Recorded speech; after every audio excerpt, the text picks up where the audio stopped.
Sterling Burnett, Ph.D., Senior Fellow, the Heartland Institute. Thank you very much for joining us today. And what we're talking about today is an article that was written in the Heartland Institute. You can go to the website, heartland.org, and check out Mr. H. Sterling Burnett, Ph.D. His recent sit-down, I don't know if it's a sit-down or an email back and forth or a phone conversation, but it was an interview with Senator Cooke from Colorado, who I've met. I sat on a panel with him last summer in Colorado. So that's kind of the crux of the interview here. How are you doing today? Well, doing well. The day we've got a beautiful October day. We got a little rain this morning, but I've known Senator Cooke for a couple of years now. I know his wife, who works at the Independent Institute as well. Independence Institute, sorry. I saw him at a conference in August, and we started talking about energy issues in Colorado. And he not only consented to do a written interview with me where I submitted 3 or 4 questions to him, but we did a podcast on the same topic. So he got to explore his concerns a little more in the podcast. They can find that online as well. And what was kind of the theme of the interview with him? What was it? Was it more towards the Colorado, just what's going on there politically, or was it kind of looking ahead, or kind of the story of how it came about, or? Well, it sort of did all three. What it was is what fascinated me is Colorado's newly minted Democratic majorities. They basically have told their citizens, we don't care what you want, we care what the National Democratic Party wants, and they start passing a series of laws that ignored the explicit well-being and wishes of the people of Colorado. So, for instance, during the last election cycle, 2018, Coloradans had a chance to vote directly on a law that would have heavily restricted oil and gas production in the state. It would have provided a setback of 2,500 feet from any new oil and gas well, restricted licensing if you weren't 2,500 feet back. And the estimates are that would have reduced revenue to the schools, reduced revenue to the states, resulted in job losses, and basically put 85% of private property and state land in Colorado off limits to new oil and gas production. They couldn't touch federal land. Now, the voters overwhelmingly rejected those restrictions. I think it was like 63 to 37, but it wasn't close. It wasn't like 2 or 3 percentage points. And yet, one of the first bills that newly minted Democrats, they voted against restrictions on oil and gas, and they voted for legislators who basically didn't like oil and gas. And so they then passed a law that they said we're for local control. We want to give more local control because various localities had challenged oil and gas drilling in the state in court, and the court said, no, this is a state issue. State law specifies we have an agency that does the licensing and does the safety checks and does the monitoring, and they're in charge, not any locality, state preemption. Well, they said, no, we're going to give localities more say. But that's not what it does. It basically sets up, the way it's set up now is, let's say you want to allow oil and gas drilling in a county in Colorado. And 2 counties over, or 3 counties over, there's Boulder County. And they don't like oil and gas drilling anywhere in Colorado. So they file a petition with the state. They say, no. We want to know everything about the oil and gas drilling before it goes forward. So you actually have to answer questions, satisfy concerns of other counties. So basically, it not only does not help local control, it preempts local control. It gives localities, sometimes far distant, control over oil and gas drilling. It says that it removed all the caps on the fees for oil and gas drilling at the state level. So the state can charge whatever it wants. It lets counties set standards and then apply those standards, force the state to apply those standards to other counties, basically dictating to oil and gas counties what urban counties want. That doesn't sound to me like local control, and it certainly is even worse than the bill that the voters directly rejected. So let me ask you this. Sorry to interject for just a second, but I've seen headlines and summaries about both sides of it, that this is going to be unbelievable for local control because of this commission they set up to, it's all smoke and mirrors and this and that and everything. What's your opinion on that? And also, did Senator Cooke talk about that? Well, yeah. I mean, how can it be local control if we in one county that does a lot of oil and gas drilling no longer control oil and gas drilling in our county? You've basically told urban areas, Denver, Boulder, Colorado Springs, that they get to tell me how to drill or whether we're even allowed to drill. And the law also basically said we can set higher standards. Different counties can set higher standards in the state, but no state, no county can set its own rules that are lower than the highest standard set by some other county. And no drilling, no permitting goes forward until all the state's rules to enforce this new law are written, which could be 2 years. So basically no new drilling is going on now. That is not local control.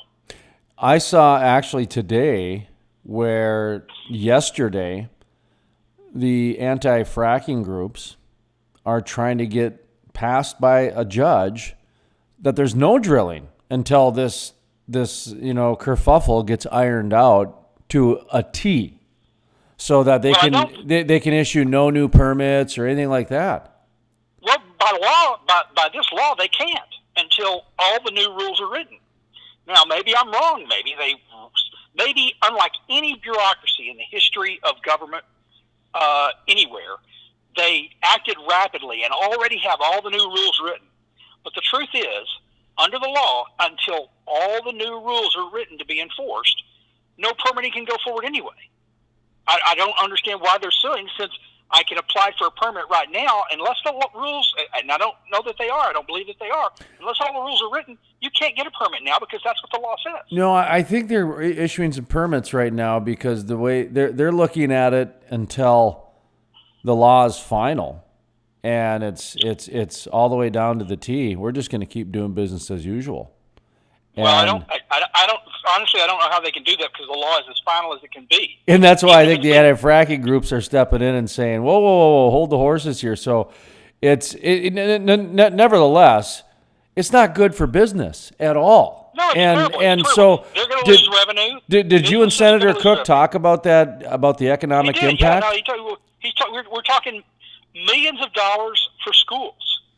That there are counties now that haven't raised, haven't had to go for bond elections to raise money for their schools for going on a decade because of the oil and gas revenues you're paying for all this stuff. But when current wells start petering out and no new wells are being drilled, they're going to have to get that revenue somewhere. Taxes are going to rise. Their jobs are going to be lost. And it's going to affect state coffers. It's going to affect local coffers. It's bad. I can see no good because the state agency before was very clear. Fracking and oil and gas production were not harming the environment. They were not harming human health. There is no evidence that was taking place in Colorado.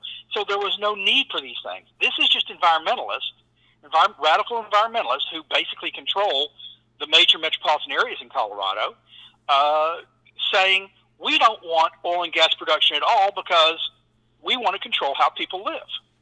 How about when it comes to the studies and the science? Did you and Senator Cooke talk about that at all? Well, like I said, the Colorado Oil and Gas Commission has looked. They commissioned their own studies. They looked at outside studies. They found no evidence whatsoever that oil and gas production in Colorado, or fracking, more particularly in Colorado, was causing water pollution, was causing air pollution, was causing any harm to human health. So the studies were clear. They couldn't produce a single study on the other side that said, oh, people are getting sick because of this. Oh, the water is being polluted because of this. The only people that say that is environmental groups, not a peer-reviewed study, because every peer-reviewed study they looked at and they examined them said just the opposite. They could find no evidence of that. And so they were playing on fears. Well, we can't prove it, but we just know it's true. Just don't believe your lying eyes. Believe what we're telling you. That's what environmentalists push. They're always their claims. These kinds of pushes are always based on fear of what could be happening, not any evidence of what is actually happening. Do you get a comment on how the oil and gas industry or the energy industry like this got so politically polarized to where we've got, California doing what they're doing, and you got Colorado now trying to ban an industry? I mean, that's real, and this is all based on political posturing, really. Look, I can't understand how. I think it's because the liberal establishment has taken over the education system. And so we've raised a generation of people who say, we don't trust government when it comes to our privacy, but we do trust them with everything else.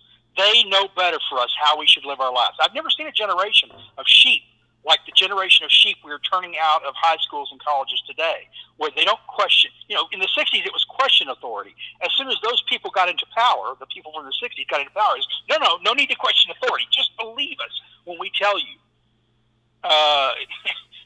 Don't. And so we're now listening to 16-year-olds in the UN harangue us about how we have ruined their futures, right? They had 500 scientists write a letter to the United Nations saying we don't have a climate emergency. International group of 500 scientists, many who have worked on UN government bodies, that none of them were invited to speak at the UN Climate Summit. But a 16-year-old child, a truant, who's been skipping school for about a year and a half, who has Asperger's syndrome, which means it's a form of autism, which means she has high anxiety all the time. She spent 6 months not eating. They had to force feed her.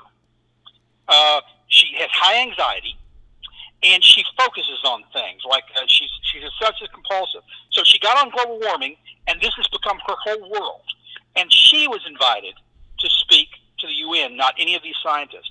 And that's the state we're in. 150 years ago, people stood on street corners with placards saying the end is near, repent. And civilized folk crossed the street to avoid them. Now we invite them into the halls of Congress to testify, and we take them as telling us what we should do. 100 years ago it was original sin. Now it's the sin of fossil fuel use. It's interesting you bring that up, but that's a whole other discussion. The religion and the cult of environmentalism, which, and I say that from an anthropological terminology, actually, from there's very similarities to where they position it with original sin. Man has come in and spoiled the Garden of Eden, which is the planet Earth. Of course, it's a pre-Darwinian view of humankind. Totally. We're not part of nature. We're not part of nature. I did want to ask you, since you kind of went to this length of things, when it comes to the communication and some of the oil and gas and the fossil fuels and what's really happened with everything, where do you think the industry is missing the boat the most when it comes to connecting with people? Because I'll tell you what, I'll go up to somebody and ask them if they'll go without their cell phone for a day. They say no, and I say, well, would you go without fossil fuels for a day? They say absolutely, and don't even realize how contradictory that is. Yeah. Now, where industry has failed is that they have tried to buy off the people that are trying to kill their industry. Their argument is, we're green too. That when their people go to testify, rather than saying fossil fuels have brought billions of people out of poverty, have reduced the amount of hunger in this world by hundreds of millions just in the last decade, have made modern hospitals possible, all the plastics, the stainless steel, all depend on fossil fuels, the energy that runs them. Rather than not defending their industry, but saying, we are a good industry. They say, oh yeah, we've polluted in the past, but we're getting better and we're going to pollute less in the future. It's like going in and saying, yeah, I used to beat my wife, but I'm beating her less now and I expect to beat her less in the future. That's not a winning formula. And yet that's what they do. try and pay environmental groups saying, well, we're supporting the tigers, so leave us alone to drill over here. Well, we're funding this. They give millions of dollars to environmental groups that are attacking them and killing them. You don't fund your enemy. But that's what they're doing. And then they run these PR campaigns, and nobody believes them because they've already been out there saying, yeah, well, we've done bad, but we're going to do better. So, but the truth is, it's not just them. We have an education system that doesn't tell anybody about the wonders of capitalism. They promote socialism because the education system is a socialist system. They promote. They don't talk about the hundreds of millions of people who are no longer hungry, that the lifespans are expanding, that infant mortality is declining, that deaths from all sorts of disease and climate itself have declined dramatically. You don't see that in any school system. Instead, you see the world is ending because of climate change and with fossil fuels. So it's not just the oil and gas companies not doing a good job promoting their industry. We've allowed a whole couple of generations of kids to be raised believing that capitalism is evil, having no idea how integral fossil fuels are into their lives, as you say. They say, we couldn't live without our cell phone, but we can live without fossil fuels. Well, okay, so what's going to charge your cell phone? Where are the plastics going to come from to make your cell phone? What's going to be mined to put the rare earths? What fuels will be used to mine the rare earths that go into your cell phone and refine your cell phone? They don't understand any of that. So, now, if we could for just a moment, I want to go back to something else that Senator Cooke talked about. Yeah. Because it wasn't just on oil and gas that Colorado Democrats, and it was Democrats, not a single Republican, as far as I know, voted for this bill, just basically said Colorado voters vote shouldn't count. And I honestly, I don't understand this. How you can be so wedded to a national party and don't care about your constituents' wishes at all. Because they passed a bill that said if Coloradans vote in a presidential election, if they vote and the candidate that won in Colorado did not get the popular vote for the nation as a whole, the electors have to go with the popular vote for the nation as a whole. So they're basically saying Colorado voters don't count. They're basically dictating that people from California and New York can dictate to Coloradans who gets their vote for president. Now, that's crazy. Why would you undermine the system that was set up to make sure states are represented, to make sure huge dictatorial majorities don't get to impose their will willy-nilly on every other state? That states have a say. As John Cooke pointed out, much to my dismay, because Texas is a very populous state, with this new law, presidential candidates will have no reason to go to Colorado to campaign. The commercials won't run there. Instead, they'll double up in California and Texas and New York and all those other places, and sadly, like I said, Texas, because Colorado voters don't count anymore. They only count if they're already voting for the candidate that wins the popular vote. And if they say, no, we don't like that guy, or gal, we think the other person, our vote should go to the other person, too bad. So even Colorado voters got fed up with this. When this happened, they were outraged, and they've got a ballot initiative to overturn this law. And that happened in a flash. In like 2 months, they had the signatories necessary. That was just a complete misreading of the Democratic Party of their voters. There's been a couple of them that they've been side swiped with or left hooked with, and the SB 181 after Prop 112. They very orchestrated, very calculated. Time and again, when the Democrats that hold the majority, and then the governor who's a Democrat, when it comes to the wishes of the national party versus the wishes of the voters in Colorado, they consistently side with the national party.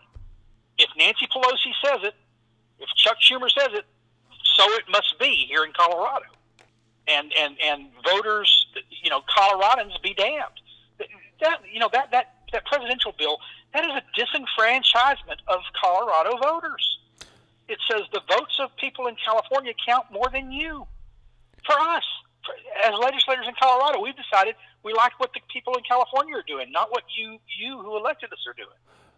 So one of the things that I spoke about with Senator Cooke at the panel, he sat at a panel in Gillette, Wyoming at a conference.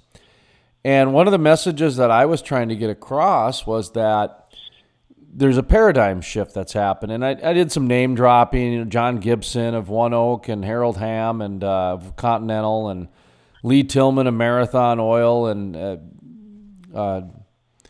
Ron Gibson of Questar. And it wasn't a name drop. It was to say more of that. These are guys that are top in their industry, and they're all talking about a paradigm shift. And they're not just throwing that out as a marketing buzzword. They mean it because of the horizontal drilling and the hydraulic fracturing. And then when you take the concept of big data and realize how that's taking hold in the HR departments and out in the sensoring of the fields and logging and recording, that's paradigm shift. And then now when you take a look at the public relations, you guys are getting banned in different states. And Bernie Sanders and Elizabeth Warren, two presidential candidates, are openly talking about banning the industry. And then the new Green Deal is a whole other thing. So I said, is it time to take a look at a paradigm shift with public relations? And then I folded in what you were talking about, how the energy companies, the people they've been giving money to, are not helping them. They're the ones who've gotten them banned. And I went a step further beyond the groups and said, I think you need to check with your politicians too, because 20 years ago, the energy industry really shifted a lot of their resources towards government affairs to where they actually have departments called government affairs. Do you know what I mean by that? Do you agree or disagree with that kind of that layering analysis? Well, I guess I just don't know enough about it to have an educated comment on that. Well, where the politicians really have become very left and very right nationally, like you were talking about, and that's where I see where the energy industry, a lot of it became politicized, and the energy companies they've donated a lot of money to politicians through the years on both sides, from the and that's what I'm saying. They want to have influence no matter who's in power. But the point is, when you give money to people who are your avowed enemies, in the hopes that you will buy them off, if they're true believers, if they're not just corrupt and willing to be bought off, you're in trouble because now you've funded your destruction. Look, a few years ago, a decade ago, a little over a decade ago, the environmentalists were targeting the coal industry. They still are. I mean, they're trying to shut it down as fast as they can. But they were targeting the coal industry, and they were calling natural gas a bridge fuel. No, it's okay. We don't need coal because we've got all this natural gas. And we at the time, people like myself, were saying, no. Now, natural gas companies don't get behind and support this because you think it's going to benefit you, but they'll come after you next. They'll say, no, we made a mistake with that bridge fuel stuff. You're killing the planet too. And they said, no, we're going to profit off this. We'll shut down our competitor and we'll benefit. And it's like, no, within not even a decade, within a couple of years, as soon as they started giving money to groups that were willing to shut down the coal industry, then the people that had been attacking coal and promoting them started attacking them, just like we predicted. When you fund people who fundamentally don't believe in modern society, or who think somehow modern society will continue to exist for them, and don't care if it exists for anybody else, like the Hollywood stars who fly in private jets across the country to win environmental awards and then say, you shouldn't take commercial.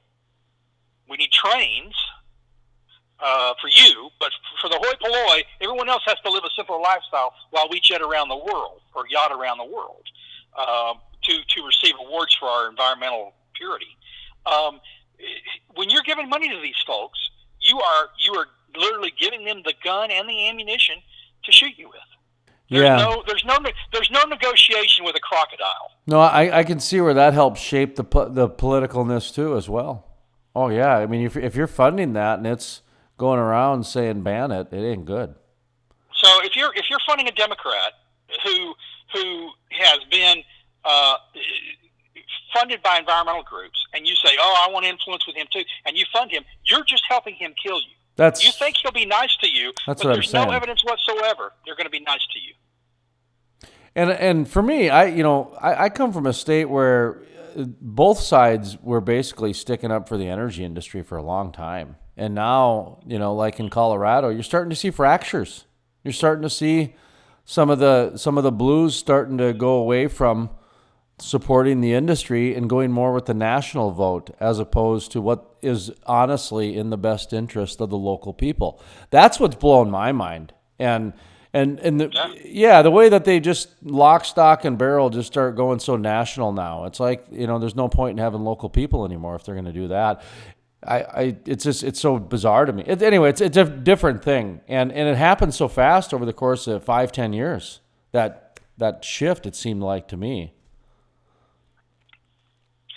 But some of it's not even a shift. If you look at Polis before the current governor, or you look at the current governor, when the current governor was running for election, he said, I don't support the initiative to basically ban oil and gas drilling. He said he didn't support it. Then he's in office for less than 6 months, and he's passing a law that's worse than that. Well, that's just outright deception. And he said he doesn't support it. Why? Because it's bad for Coloradans. It's bad for Colorado's economy. And then he passes a law that's worse for Coloradans and Colorado's economy. So he just lied. He just lied. And people letting him get away with it. Politicians do that. They lie to you. They will tell you that they support you, but then they will vote for a bill that says, but if you don't vote the way Californians vote in the national election, your vote doesn't count. Well, then they don't support you. All right, we better wrap her up here, taking a look at the time and this interview you had. Now, how often do you put out interviews or blogs or newsletters, that sort of thing? At the Heartland Institute, we post a podcast every day. Now, I'm not always the interviewer. We have 1 to 2 environmental podcasts a week, but we also have podcasts on budget and taxes, on education, on school reform, on healthcare, on a variety of issues that the Heartland Institute covers. We also have, written interviews and news articles. We have 3 monthly newspapers.